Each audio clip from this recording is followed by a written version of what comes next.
Hello, everyone. This is David Henriksen with iDisciple Publishing, and today we're thrilled to have a returning guest and dear friend with us, author, researcher, and speaker, Shaunti Feldhahn. For those of you who may not know Shaunti, she's an incredible speaker, social researcher, best-selling author with an eye for combining analytics with practical wisdom and biblical knowledge. Shaunti's books, including For Women Only and The Kindness Challenge, have sold millions of copies in over 20 languages and are widely read in the home and in the workplace. Shaunti has also published the Find series with iDisciple Publishing, which includes the popular Find Rest, along with the Find Rest Journal, and Women's Bible Study Find Balance. Today, we're going to be discussing one of Shaunti's books that we believe has particular relevance during this difficult time of the COVID-19 pandemic. It's her book, Find Peace, a 40-day devotional journey for moms. There is also a corresponding journal available with Find Peace. So Shaunti, I want to say welcome. It's great to see you again. It's always great to be with you, David. Thank you. So I have to ask before we get into a lot of the specifics, you and I are sort of having this video conference, which has become the norm during the COVID-19 pandemic. So I guess we should warn our viewers that there might be dogs barking or TVs playing or who knows what going on. Teenagers walking by, like, I don't know. Exactly. That's right. So we'll just make our disclaimer right now that this is a quarantine video conference. But I do want to ask, how is your family doing? Our college kids came home at the same time because classes were canceled. How are the Feldhahns doing? Oh, thanks for asking. We're hanging in there like everybody else. There's some amazing things about being together all the time. There's some frustrating things about it, but for us, the main thing that we're trusting God in right now is that we've lost most of our income sources. And, because we're public speakers, they're probably not going to be any big public events anytime soon. So everything is canceled. We should have a little link on this video conference. Like maybe people could, contribute to your speaking event, your video speaking event. We are, it's actually interesting. One of the things that we really feel led to do that I think is going to be an interesting thing for a lot of people like us who we're authors, we're speakers. I mean, most authors are, go do public events. And we're actually going to be building some video capacity to be able to do not just events online, but like courses online and deliver content in a different way. Because it is interesting to think about, we're navigating a whole new time in history. And I think it's probably going to be disruptive for longer than any of us thought. And so it's, the technical stuff combined with the more emotional and spiritual stuff we're going to talk about today. Yeah, that's good. Well, the last conversation you and I had, we were talking about the applicability of Find Peace to the current situation. And so I want to ease our viewers into this beautiful devotional that we released. Gosh, I guess it was about a year ago. I should hold it up because I know we all love it. Yes, indeed. Because it's so pretty. Available on Amazon whenever they decide to ship all books. The women watching, like, look at this. And if you're a guy watching, like, your wife is going to go for that. There you go. So that's pretty. Good. That's good. So the first thing I want to say is that the foreword for Find Peace was written by Ashley Willis. Yeah. She's a good friend of yours. She's actually the author of Prayers for the Anxious Mind and Heart. And if you could think of something that's probably really applicable for right now, because there's a lot of anxiety. But I want to read for you what she wrote in the foreword, or read for our viewers, because I know you know this.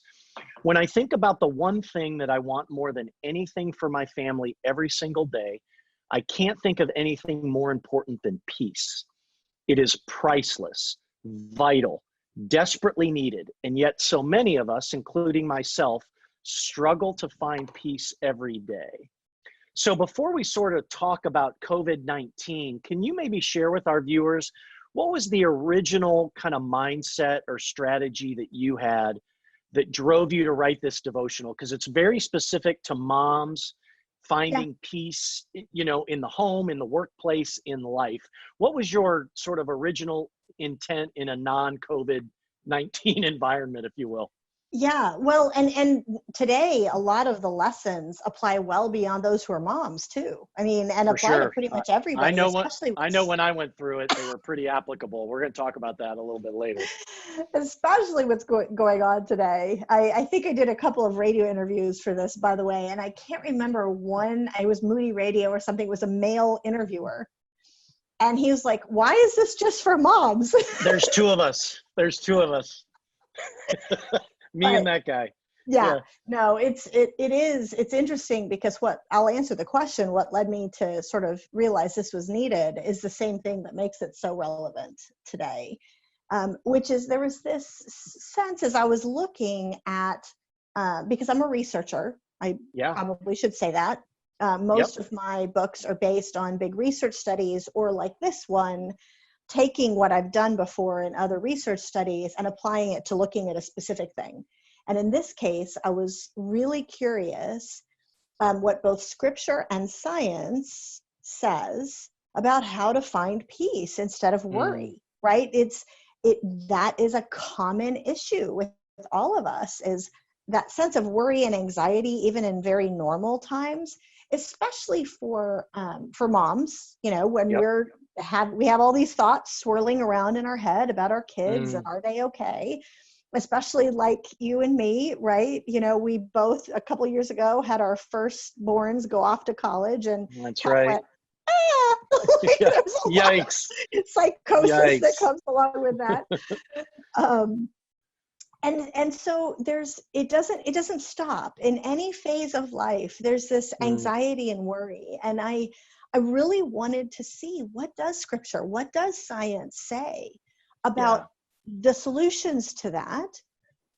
And I realized along the way, as I was seeing what those solutions were, which I know we'll talk about in a minute, I was seeing this, I guess the only way I could put it is this sort of revelation as I was looking at one of the common stories that we've all seen in the Bible about anxiety and Yeah. worry.